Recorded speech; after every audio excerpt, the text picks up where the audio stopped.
बिस्मिल्लाहिर्रहमानिर्रहीम, अस्सलाम वालेकुम। मैं हूं सभी का आज़मी। आप देख रहे हैं फेसबुक और यूट्यूब। 12 फरवरी आज होगी है। तहरीक इंसाफ के रहनुमा खुर्रम ज़ीशान साहब मेरे साथ मौजूद हैं। इनका भी हाल ही में इमरान खान का बाकायदा तौर पर हुक्म आया कि इनका सूबाई इत्तलात का जो नोटिफिकेशन है जारी किया जाए, वो हुआ नहीं अभी तक। इसके अलावा बहुत सारे मामलात इनसे डिस्कस करने हैं, लेकिन तहरीक इंसाफ बहुत से इस वक्त महाजों पर जो वो लड़ रही है बाकायदा तौर पर।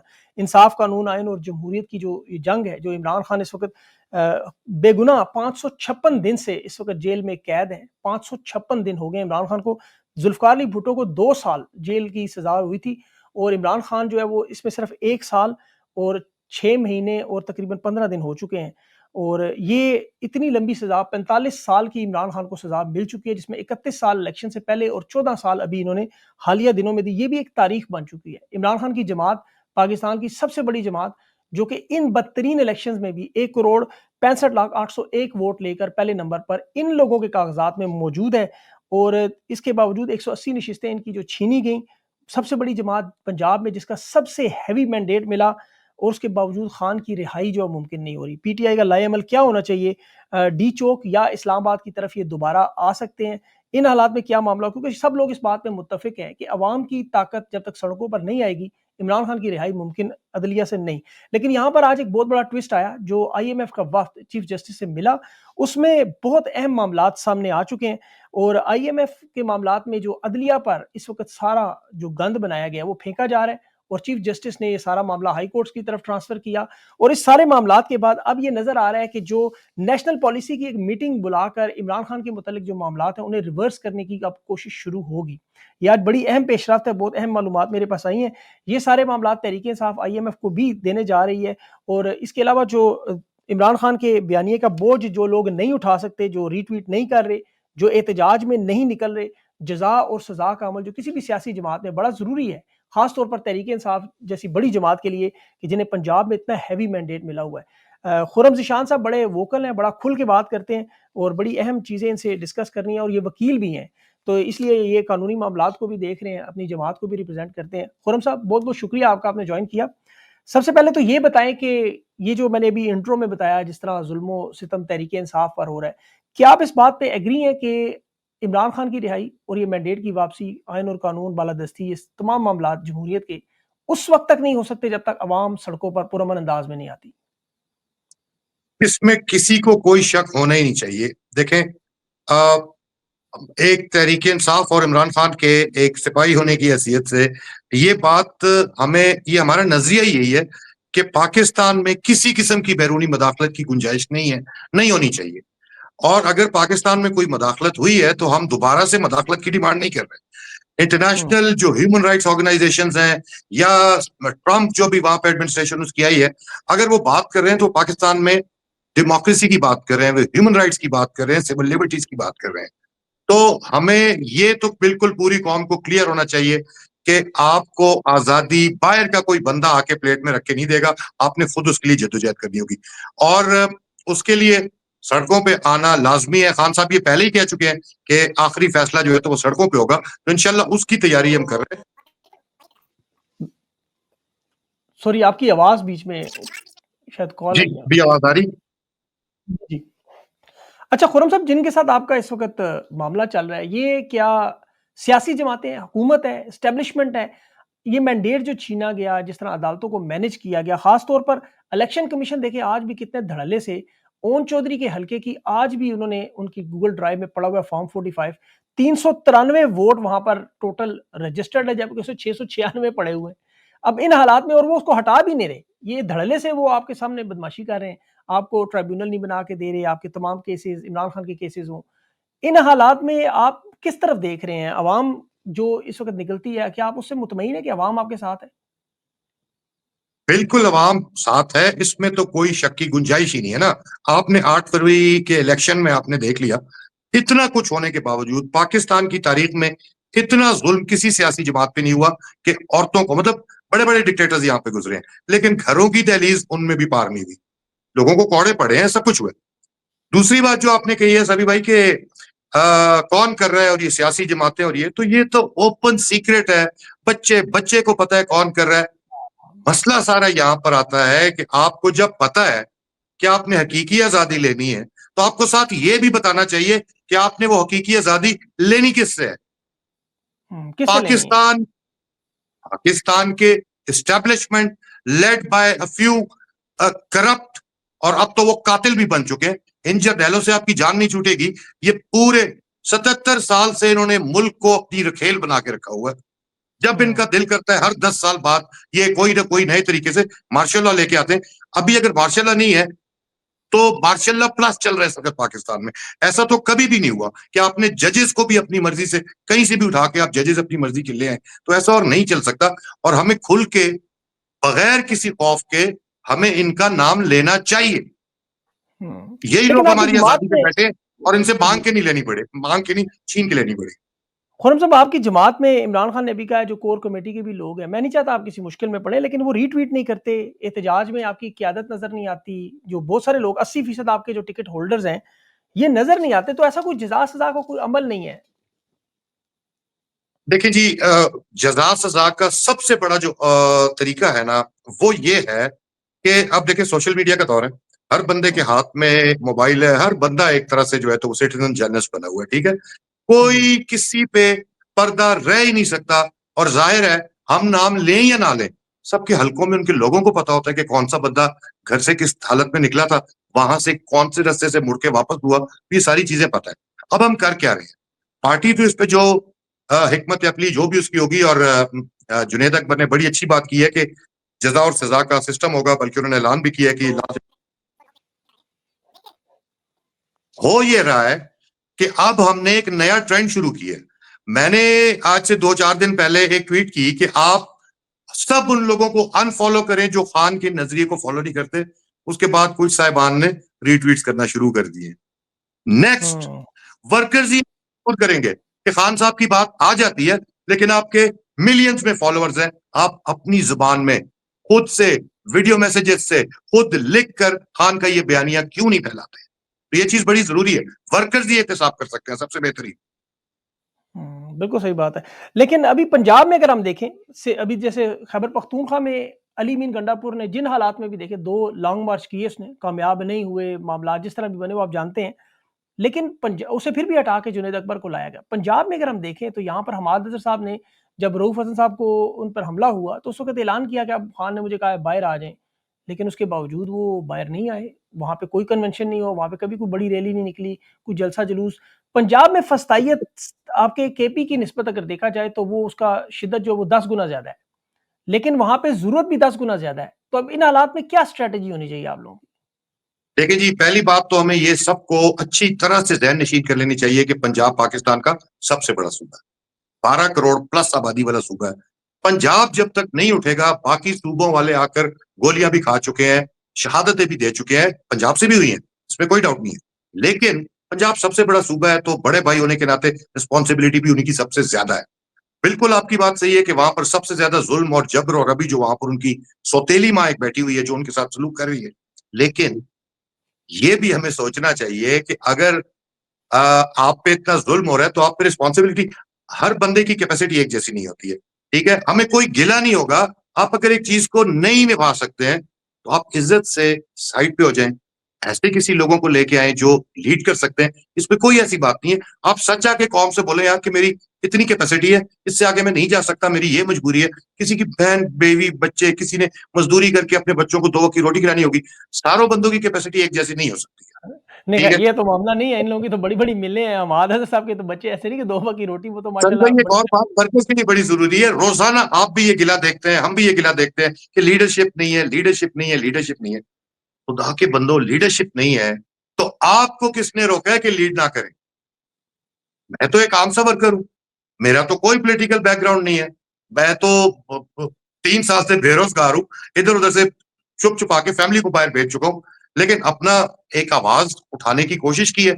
आज आपके सामने मैं बैठा हूं, खान साहब ने। तो ये वर्कर्स को खुद ये एहसास करना चाहिए, नहीं है खुद से आगे बढ़े। आप ओनरशिप आपको लेनी चाहिए इस नैरेटिव की, इस पार्टी की, पाकिस्तान की हकीकी आजादी की। ये वर्कर्स पे रिस्पॉन्सिबिलिटी। बिल्कुल, बिल्कुल सही कह रहे हैं आप। वर्कर्स को वाक़ई वो रिस्पॉन्सिबिलिटी तो वो बेचारे लेते हैं, लेकिन आगे से ज़ुल्म इतना ज़्यादा है। अच्छा, ऑपोज़िशन जमातें जो जोड़ने का भी मरहला है, अभी मैंने देखा है कि उनकी तकरीबन 7 जमातें जो है वो इकट्ठी हुई हैं आपकी, जिसमें मौलाना फज़ल रहमान भी शामिल हैं, खैबर पख्तूनख्वा के, आपको पता है उसमें आपकी तहरीक इंसाफ के लोग भी थे, खाकान अब्बासी भी। इससे क्या फ़र्क पड़ेगा अपोज़िशन जमातों को जोड़ने से? मेरी नज़र में तो जी देखें, क्योंकि बड़े नाम हैं ये सारे, ठीक है? लेकिन आपको भी पता है कि पॉलिटिकल इनकी कितनी रिप्रेजेंटेशन है और कितने इनका सपोर्ट है, ठीक है? लेकिन आपकी इस ग्रैंड अपोज़िशन को एक तरह की लेजिटिमेसी मिल जाएगी। हर तरह का उसमें लीडर शामिल होगा। इसमें सबसे जो इम्पोर्टेंट बात है, वो सभी भाई ये है, और खान साहब की क्लियर इंस्ट्रक्शंस भी हैं, कि आप जो ये छोटी कौमियतें हैं, पिसे हुए लोग, मारंग बलोच है, ठीक है? इस तरह पश्तूनों का एक ग्रैंड जरगा यहाँ पे बाड़ा में हुआ था, पेशावर के पास, ठीक है? इन हुँ, लोगों को एंगेज करना है। देखिए, मारंग बलोच एक नौजवान बच्ची है जिसके साथ खानदान के साथ जुल्म हुआ है, पूरा बलोचिस्तान उसके साथ खड़ा है। बिल्कुल, सपोर्ट असल में ये लोग एंजॉय करते हैं। ऐसों को एंगेज करके अपने साथ मिलाएं, और कौमी तहरीक चलेगी तो सिस्टम बदलेगा। बिल्कुल। वहाँ मंजूर पश्तीन भी हैं शायद आपके साथ। इन्हें तो जी ख़ैर जी, वो बिल्कुल। ज़ैद हामिद साहब वो कह रहे थे कि ये तो गद्दार हैं, अलग मुल्क माँगते हैं। मैंने तो ख़ैर ऐसा मुतालबा नहीं सुना उनका। लेकिन खान साहब ने कहा है कि मारंग बलोच से राब्ता किया जाए। फिर इसके साथ-साथ आपका नोटिफ़िकेशन भी बाकायदा तौर पर जो है वो जारी करने का कहा। ये दोनों चीज़ें क्यों नहीं हुई? कौन रोक रहा है? देखिए, मारंग का तो मैं आपको कह दूं, मैंने एक इस बारे में क्वेश्चन किया था सोशल मीडिया पे, तो उस पे मुझे ये पता लगा कि सद्दाम ने उससे राब्ता किया। लेकिन एक दफा राब्ता करना काफी नहीं है, उसको प्रॉपरली एंगेज करना चाहिए। बाकी जहां तक मेरे नोटिफिकेशन की बात है, इट डजेंट मैटर। सभी भाई, जो बंदा जिसने काम करना है वो कागज के टुकड़े से अपनी लेजिटिमेसी भी नहीं मांगेगा, और उससे अपनी वैलिडेशन भी नहीं मांगेगा। काम जो करता है वो भी नजर आता है, जो नहीं करता वो भी नजर आता है। नोटिफिकेशन हो या ना हो, पार्टी का फैसला है, मुझे इससे फर्क नहीं पड़ता। जो मुनासिब समझे पार्टी वो करे। हुँ। नहीं, पार्टी के तो लीडर जो है इमरान खान है, उन्होंने तो फ़ैसला कर दिया। पार्टी ना मानने का तो सवाल ही नहीं पैदा होना चाहिए। बस इमरान खान जेल में है, बाकी जो लोग बाहर हैं शायद उनको मुनासिब नहीं लगता होगा। बहरहाल, इट ठीक। डजंट चलें, मैटर रियली। उन लोगों से भी सवाल इंशाल्लाह अगले प्रोग्राम में होगा। अभी हो जाता, अभी सलमान अकबर राजा साहब ने आना था, लेकिन शायद वो आखिरी टाइम पे मसरूफ़ हो गए। ये सवाल वैसे उन्हीं से ही बनता था कि क्यों नहीं नोटिफ़िकेशन जारी, जनरल सेक्रेटरी वही हैं। अच्छा, इसके अलावा जो अभी स्ट्रैटेजी तहरीक-ए-इंसाफ की, आपके ख़्याल में ऐसी क्या स्ट्रैटेजी होनी चाहिए इन हालात में कि जहाँ आपके लिए काम करना बड़ा मुश्किल है, सियासी एक्टिविटीज़ नहीं है, पुलिस आप वहाँ पे पंजाब में भी आपने देखे हालात, केपी में भी कोई मुख्तलिफ इतने नज़र नहीं आते उस हिसाब से, मोबिलाइज़ेशन तो है आप लोगों की, ताकत भी है, सब कुछ है। लेकिन एक बड़ा जो 4 करोड़ लोगों का अगर इस्लामाबाद की तरफ आना हो, आप कोई डी चौक की तरफ आने वाले हालात देख रहे हैं कि अवाम को लेकर दोबारा डी चौक में आएँगे, इस्लामाबाद की तरफ आएँगे, इस तरह की कोई पार्टी में सोच है? देखिए, डी चौक और लॉन्ग मार्च जो है, ये एक बहुत बड़ी जायगेंटिक एक्सरसाइज होती है। मतलब इसमें बड़े लॉजिस्टिक्स इन्वॉल्व होते हैं, बड़ी तैयारी करनी पड़ती है इसकी। और वो भी बात है कि गलती की गुंजाइश भी नहीं है। आपको निकलना है तो बहुत बड़े नंबर्स में निकलना है, और ये कामयाब उस सूरत में होगा कि क्योंकि ये जंग सिर्फ तहरीक इंसाफ की नहीं है, ये पाकिस्तान की आजादी की जंग है, तो पूरे पाकिस्तान को इसमें गेज करना पड़ेगा अभी से। इसमें इसकी, बल्कि मुझे तो ये जो अभी जलसा हुआ है, मुझे इस पे भी थोड़ा सा है कि कोई भी तहरीक इंसाफ का जलसा ऐसे नहीं होना चाहिए जिसमें आप नेक्स्ट स्टेप वर्कर्स को क्लियर डेट ना बताएं, ये ना बताएं कि हमने क्या करना है क्या नहीं करना। क्लैरिटी बड़ी जरूरी है। तो इस वक्त हमें क्या करना चाहिए? इस वक्त हमें जितनी ताजिर तंजीमें, जितनी हमारी जो ट्रांसपोर्ट के लोग हैं, जितनी स्टूडेंट बॉडीज हैं, मजदूर, किसान, इन सब तंजीमों से हमें राब्ता करना चाहिए। और इनको, अभी तो रमजान है, रमजान के बाद ही इंशाल्लाह ये मुमकिन होगा, लेकिन अभी से इनसे राब्ते करके, और एक मुल्क गिर जो है तो सारे तबके इसमें शामिल होंगे, तो इंशाल्लाह फिर ये कामयाब होगा, और ये जरूर होगा इंशाल्लाह। बिल्कुल। आपकी क्या ज़ाती क्या राय है इमरान खान की जो रिहाई है, क्या इमरान खान खुद नहीं चाहते कि इन हालात में जब तक ये आगे से एस्टेब्लिशमेंट के लोग चले नहीं जाते, मुल्क के हालात कुछ बेहतर नहीं हो जाते, क्या इमरान खान खुद इस चीज़ का वेट कर रहे हैं कि ये बिल्कुल जब, वैसे तो वो कहते हैं ना अंग्रेज़ी में रॉक बॉटम हिट तो कर लिया है, लेकिन इमरान खान क्या इंतज़ार कर रहे हैं अपनी रिहाई के मामले पर, या क्या आपको क्या लगता है खान की रिहाई ये सारे मामलात कब तक हल होंगे? तभी भाई, मैं आपको एक बात बड़ा क्लियरली, आपको मुझसे ज्यादा जानते हैं, आपका एक्सपीरियंस है। बात यह है कि इमरान खान के लिए जेल में रहना, बाहर आना, हुकूमत बनाना, इन चीजों से वो बहुत ऊपर हो चुके हैं, ठीक है? एक अनपॉपुलर, देखिए, पॉपुलर बयानियां लेना बड़ा आसान होता है, एक अनपॉपुलर बात करना मुश्किल होता है। खान साहब ने ऊपर नीचे 2-3 खत मेरा फौज, मेरा मुल्क, मेरी फौज करके लिख दिए, ठीक है? अब इस चीज को बात बना के पेश करनी पड़ती है कि क्यों लिखा है, वजाहत देनी पड़ती है इस बात की, क्योंकि 26 नवंबर के बाद जब अपने फौजियों को आप लोगों के सरों में गोलियां चलाते हुए देखें, जिसके आई विटनेसेस हैं, हम हमसे कुछ फीट के फासले पर लोगों के सरों में गोलियां लगी हैं, और निशाना ले लेके ये कोई ऐसा नहीं था कि इन लोगों को जो है तो वो एक जमगट्टा है और उसको हमने डिस्पर्स करने के लिए करना है। नहीं, it was a very well planned massacre. तो खान साहब इन चीजों से मुभर रहा है और सिस्टम में तब्दीली आएगी उस वक्त जब खान साहब बाहर आएंगे, और वो इससे बड़ा चैलेंज होगा। जब भी खान साहब गवर्नमेंट में आते हैं वो इससे बड़ा चैलेंज होगा। एंड आई विश कि आपके तवज्जुह से इस पे बाकायदा एक डिबेट शुरू की जाए कि भाई हम पहले भी गवर्नमेंट में आए, इस दफा अगर हम गवर्नमेंट में आते हैं तो हमारी क्या तैयारी है, पॉशी पॉलिसी क्या होगी, आपकी कोई शेडो कैबिनेट है, आपने रिफॉर्म हुँ। किस तरह लेके आनी है, सिविल मिलिट्री आपको कंप्लीट सिस्टम को ओवरऑल करना है। तो उसके लिए बाकायदा एक्सपर्ट कमिटीज अभी से बैठ के काम करें, खान साहब बाहर आए, वो देखें, अप्रूव करें। और खान साहब अगर गवर्नमेंट में आते हैं और इंशाल्लाह आएंगे तो पहले हफ्ते में अगर उन्होंने इनकिलाब लाना होगा तो वो आएगा। ज्यों ज्यों टाइम गुजरता जाएगा, खान साहब पहले दिन आकर लोगों से कहे पेटों पे पत्थर बांध लो, वो बांध लेंगे। हर तरह की हुँ। कुर्बानी कौम देने के लिए तैयार होगी, लेकिन सबके लिए बाकायदा तैयारी और प्लानिंग बड़ी जरूरी मेरे ख़्याल में इमरान खान के पास जेल में बड़ा वक़्त है, उन्होंने ये सारी तैयारी तो की होगी, लाज़मी-सी बात है, लेकिन जो सबसे मुश्किल तैयारी का मरहला होगा वो ये इनके फ़ौज के साथ ताल्लुकात। इमरान खान ने अभी स्टेटमेंट दी है कि फ़ौज भी मेरी और मुल्क भी मेरा, उसमें भी तहरीक-ए-इंसाफ के बहुत से लोग नाखुश नज़र आते हैं। कुछ तो तनकीद भी कर रहे हैं, कुछ कह रहे हैं अगर ऐसा खान ने किया तो हम खान को छोड़ देंगे, यहाँ तक बातें करते रहे। आपको क्या है। लगता है अगर कल इमरान खान आके कहते हैं ये बात, तो लोग इस खलीज को ख़त्म करने की खान कोशिश कर रहे हैं, तो ये मामला किस तरह ख़त्म होगा? बुनियादी तौर पे ये खत लिखे ही इसीलिए गए हैं कि इस खलीज को खत्म किया जाए। मतलब खान साहब देख रहे हैं, वो पॉलिटिशियन नहीं है, वो बहुत बड़े लीडर हैं, वो एक स्टेट्समैन है, वो देख रहे हैं अपने मुल्क को किस तरफ जाते हुए।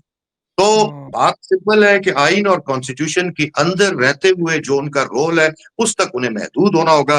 ये 5 स्टार छावनियां, ये सुबह के वक्त गोल्फ, शाम के वक्त ब्रिज की बाजियां और शतरंज और उस पे डीएचए के प्लॉट्स के सौदे, ये सारी चीजें बंद करनी होगी। मोर्चा आपकी जगह मोर्चे में जाके बैठे। सिपाही की शान जो है वो मैदान में होती है, मोर्चे में होती है, ऐवान में नहीं आती। वहां पे आके वो जो है ना दरबान बन जाता है। तो इन चीजों को बुनियादी स्ट्रक्चर की ओवरहॉल की जरूरत है और इंशाल्लाह खान साहब ये करेंगे इंशाल्लाह। अच्छा आखिरी सवाल अगर आम माफ़ी का ऐलान कर देंगे तो आप उस पे खुश होंगे कि आम माफ़ी का ऐलान हो गया, चलें ठीक है, मामलात हल हो गए? देखिए जी, इसमें बड़ा क्लियर बात है। मैं अपनी ज़ाती की गई मेरे खिलाफ जो कोई ज़ुल्म है, कोई जबर है, उसको तो मैं माफ़ कर सकता हूँ। खान साहब की ज़ात से मुतल्लिक जो उन पे ज़्यादती हुई है, जो उन पे कीचड़ उछाला गया है, खान साहब उसको माफ़ कर सकते हैं। कौम को जिन लोगों ने नुकसान पहुँचाया है, इसको तो कोई इंडिविजुअल माफ़ नहीं कर सकता। ये तो जब आपके एक्चुअल मुंतखब नुमाइंदे असेंबलीज़ में जाएँगे, वो बताएँगे कि अब इनके साथ क्या करना है। और ये मिट्टी पाव वाला कल्चर पाकिस्तान से खत्म हो जाना चाहिए। एक दफ़ा जज़ा और सज़ा का निज़ाम यहाँ पे आएगा, आइंदा किसी की ज़रूरत नहीं है। खुर्रम साहब एक चीज़ आखिरी मेरे ज़हन में है, अब ये जो तहरीक-ए-इंसाफ ने पार्लियामेंट में जॉइन कर लिया और बाकायदा हर कमेटियाँ भी ले ली, इसका हिस्सा भी बन गई हुकूमत का। अगर ये शुरू दिन से इस निज़ाम को तस्लीम ना करते और पार्लियामेंट को ना तस्लीम करते, तो ये ज़्यादा बेहतर नहीं था? मेरी नज़र में तो बिल्कुल ज़्यादा बेहतर था, बहुत ज़्यादा बेहतर था। एक तरह से आपने उनको एक लेजिटिमेसी का कवर दे दिया। ठीक है? कि आपने जब उस पार्लियामेंट में जाके ओथ उठा लिया, तो समहाउ और द अदर आप कह रहे हैं कि यार ज़्यादती हुई है लेकिन ठीक है ये पार्लियामेंट, आप बैठे हैं उसमें, आप उसका हिस्सा क्योंकि इसका बने। जी, दूसरा एंगल तो इसका ये भी कहते हैं ना कि वो ज़ाहिर है आप जब तक डेमोक्रेटिक प्रोसेस का हिस्सा नहीं बनेंगे, इनको इसमें सिस्टम में से निकालेंगे कैसे? तो दोनों चीज़ें आप वकील हैं, आपकी क्या आप राय है? असेंबली में आप असेंबली की सीट्स देखें जी, चौधरी निसार की मिसाल आपके सामने है, मरहूम नवाज शरीफ की जो कलसूम नवाज साहिबा, उनकी मिसाल आपके सामने है। सीटें जीती थी, उन्होंने ओथ भी नहीं उठाया मेरे ख्याल में, असेंबली में जाने की ज़हमत नहीं की। तो आप बड़े तरीके होते हैं, where there is a will there is always a way. जहाँ चाह होती है वहाँ पे राह कोई ना कोई निकल ही आती है। हाँ, ये बात भी सही है। वैसे उनके तो आपको पता है ये असेंबली में आप लोगों के इस्तीफ़े भी उन्होंने नहीं मानने थे, आप देते भी तो। बहरहाल खुर्रम भाई आपका बड़ा शुक्रिया कि आपने अपना वक़्त निकाला और बड़ी अहम गुफ्तगू में रोशनी डाली। इंशाल्लाह will be in touch. Thank you so much.